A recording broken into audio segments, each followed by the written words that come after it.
So just to start off, let's just start with like a basic question in case someone's like, what is Calvinism? So if someone's like, vocab, you're a Calvinist, like what does that mean? What does it mean to you that you're a Calvinist? It's a historical name that got attached to a system of thought that many of the reformers believe was biblical, and it's like a lot of things. You know, doctrines get more and more detailed over time, and so it's not like nobody had ever looked at those things or thought about those things before. But you know, it's like one at a time in the history of the church. What I mean is, initially, the church was having to deal a lot with the nature of Christ. Child abuse, a Calvinist problem podcast says child abuse isn't just a Catholic problem. It is also a Calvinist problem, according to an April 20th podcast. Sympathetic to the so-called young and restless reformed movement, popular among evangelicals belonging to denominations including the Southern Baptist Convention. This is Ezekiel 24:6. Wherefore, thus saith the Lord YAHAWAH, woe to the bloody city, to the pot whose scum is therein, and whose scum is not gone out of it. Bring it out piece by piece. Let no lot fall upon it. Issues that the reformers fleshed out in dialogue, or should I say debate, especially with Rome, did have some precedence, especially in the African theologian Augustine's debate back and forth with Pelagius. Investigator Tom Meyer is uncovering allegations of sex abuse against the man many feel is the closest thing to Jesus. Hi, Tom. Sarah, victims are breaking their silence, talking exclusively to us. A warning, some language is explicit and inappropriate for children. And when I looked, he had pulled out his penis fully erect. Men of the Church of the Living God International say, me too. They're breaking their silence to accuse a powerful figure of sexual misconduct.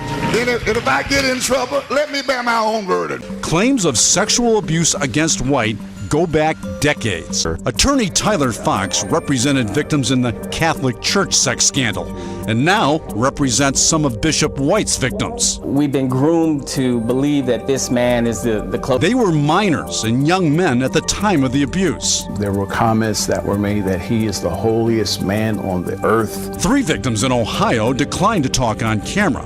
So the Channel 3 investigative team packed their bags and headed to Atlanta, where we connected with 3 more victims who decided time's up for Bishop White. Dr. White jumps on top of me like a man would be on top of a woman. Lloyd Ocampo, Kevin Glover, and Travis Durham say the bishop sexually abused them at a time when they were most vulnerable. He's bringing me and exposing me to pornography that he watches. Durham was 17 when he says the bishop exposed his private parts while they were laying in bed. And he started moving it around, and then he said, I want to give all the praises and the honor to YAHAWAH, BaHa, YAHAWASHI, BaHa, RAWCHAA, QADASH, and double honors to the apostles, the elder apostles and the elder bishops of Great Millstone. Also a sincere shalom to you other elders and you AHCH, you brethren, you free sisters that's following the truth. And let me say shalom to the elect. Okay, I want to go in this video here.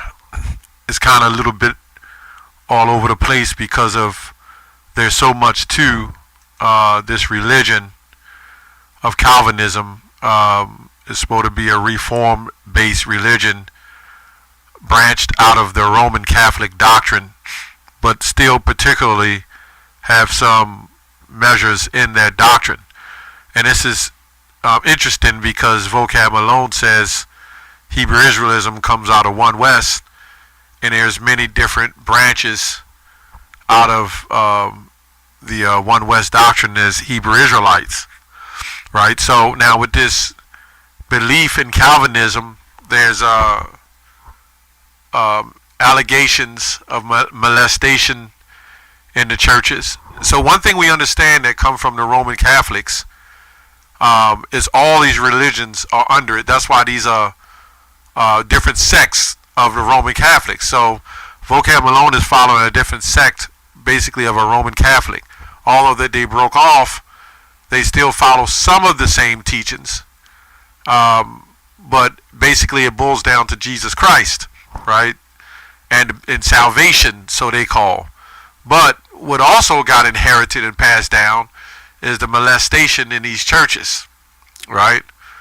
Now, out of the One West doctrine, you don't see, even out of the, some of the Israelite camps that we don't follow, we don't have the same doctrine, you don't see molestation passed on down and many accounts of this happening in our belief, right? So Calvinism's, I read a little bit on this. I'm doing this raw. Calvinism, Reformed tradition of Christianity, Reformed Protestantism, or Reformed faith, okay, is a major branch of Protestantism, right? That follows the theological traditions and forms the Christian practice set by John Calvin and the Reformation era of theologians, emphasizing the sovereignty of Yahawah. Well, let me say the sovereignty of God, their God, and the authority of the Bible. So what we have here, you have these Calvinists coming out of John Calvin. So my question is, and this is the problem what we see with the Bible. You have so many people who take the Bible and they switch it and they change it and they switch it and they change it. Now we take the Bible and we read it. Okay, the Israelites of this. We might have some disagreements on, certain things according to the Bible, like prophecy, right? But we feel at Great Millstone we have that 100% truth and understand and know. But for the most part, all your One West Israelites believe in the holy days. We believe that we're the children of Israel, okay, for the most part. And we believe that the people of the Bible, and we teach it primarily the same, but there's a whole lot of differences. Like we don't teach John the Baptist fell out the truth or anything like that, but we still have a lot of similarities. But here you see, it says here, Calvinists broke from the Roman Catholic Church in the 16th century.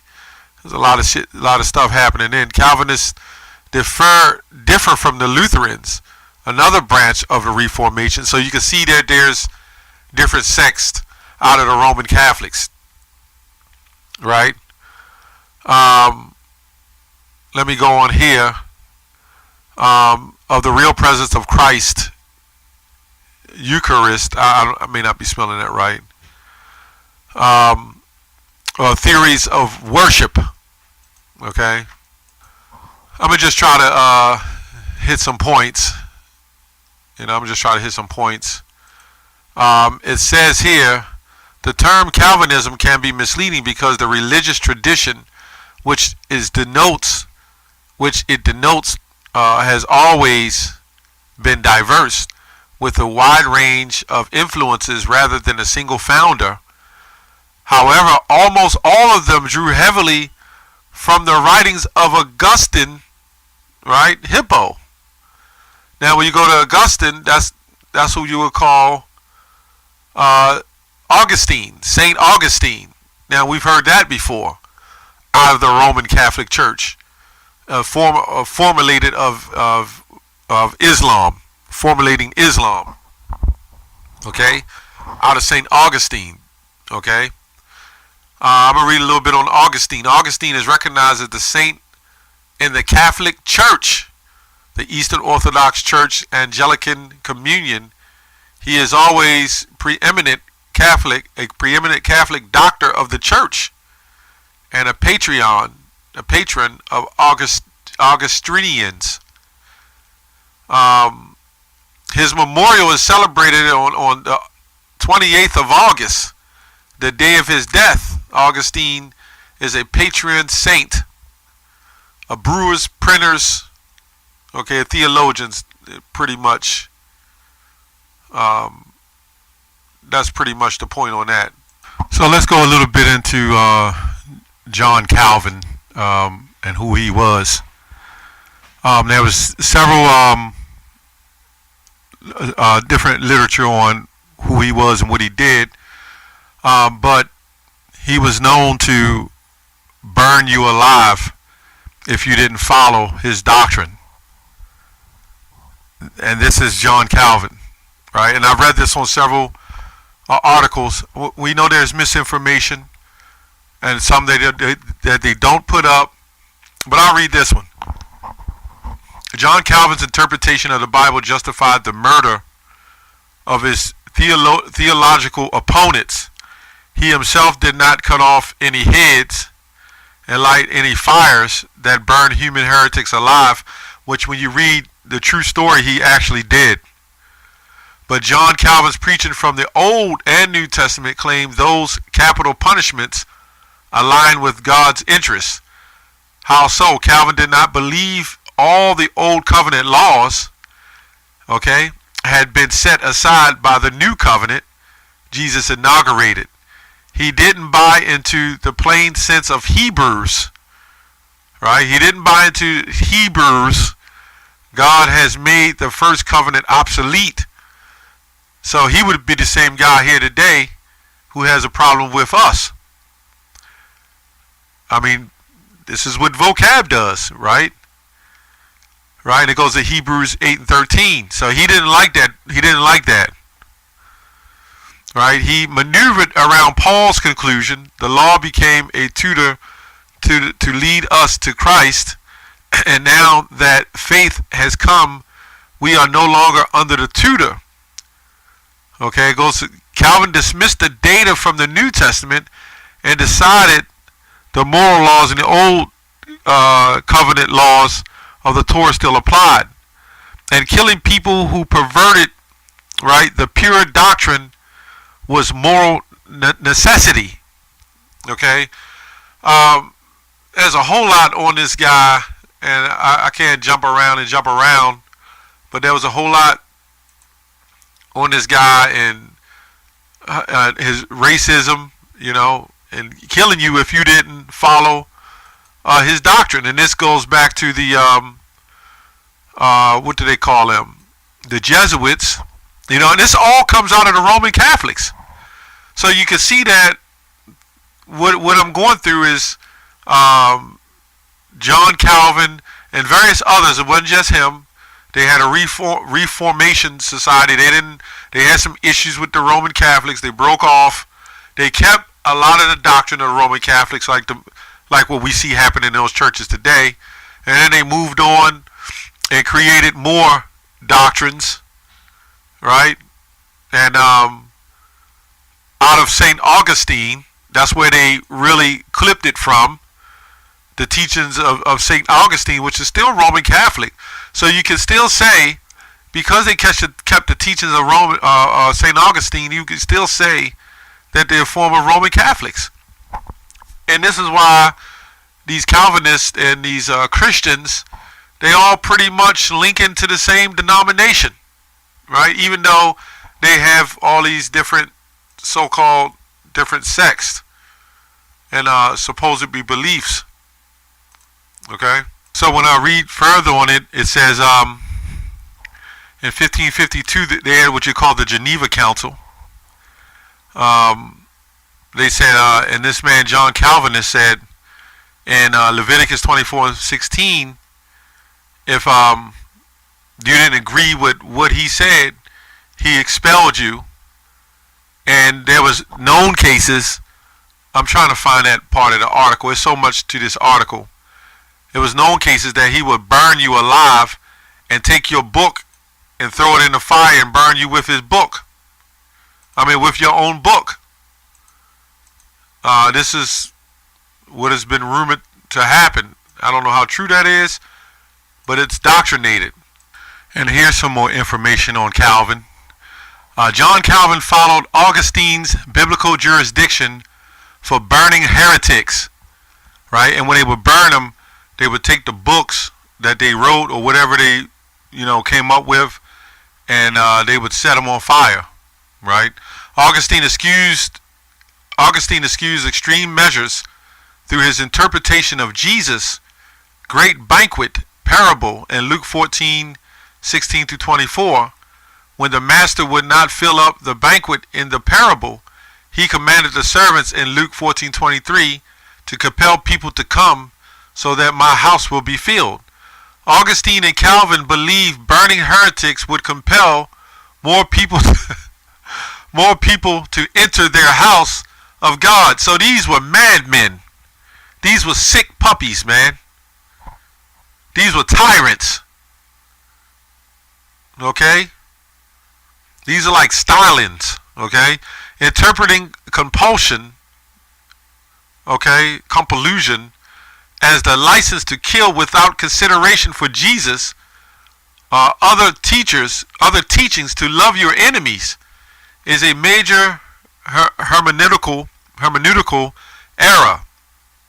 And part of the Jesus teaching should be interpreted in the light of the whole. So now we can see what, in a nutshell, also I read in there, it's so much on this, also read in there that they were Calvinism, Roman Catholics, which we knew that, which I didn't know is Roman Catholic, Presbyterian, Calvinism. Those are the main components for setting up Western Christianity.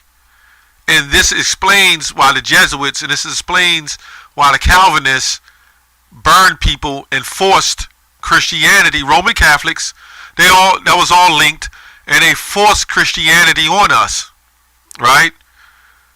And they knew by forcing that on us through generation to generation, this is how we got Christmas and Easter. This is how we got these holidays and not holy days.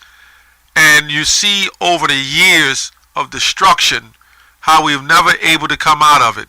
And now that we're coming out of it, you got this guy Vocab Malone trying to push us back into a form of Calvinism or Roman Catholicism, right?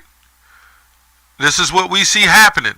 Also, what I notice is you see these theologians like to use the word hermeneutics or hermeneutically.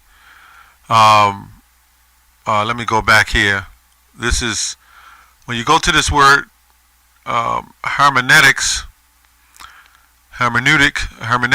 it means the methodology or methodological principles. So when you go, that word goes back to the word method, right? When you go back to the word method, it means a systematic plan, right? A procedure. So this is, they're using hermeneutics to systematically, which they have used to systematically destroy us through this false religion, through this false Jesus, right? This false Christ, not the true Messiah. And the problem is that they're going to have, and they're in for a fight. The problem is they're going to lose because the Most High gives the increase. I also noticed on Vocab's page, they're using a lot of terminologies that we use. So they are learning from what we learn or we're teaching. Everything we say we're going to do Lord's will. On his page, they're now saying, hey, he's going to take a break, and Lord's will, he'll be back. Since when have you ever known a Christian to say by the Lord's will, man? So really, they're so far behind us that what they're trying to do now is trying to catch up, which they won't. And they're trying to use our tactics and what we've learned to create their own doctrine. Again, I knew I would be kind of a little bit all over the place because I'm trying to squeeze it all in a short amount of time. But you can look up the history on John Calvin. He was a sick man, okay? He was a tyrant and a murderer and a deceiver. And he forced religion on us, you know? Then he went, as they do to so-called blacks, up in North Africa and various other places. And they pushed this Christianity on us. And this is how we got it over all these years. But now you see a new awakening, man. This is, you know, and it's not all about awakening is for the elect, but the awakening is happening in general to be a stumbling block, you know, to let let Christianity know that it's dead, it's through, it's finished. That's all I have on that. Shalom.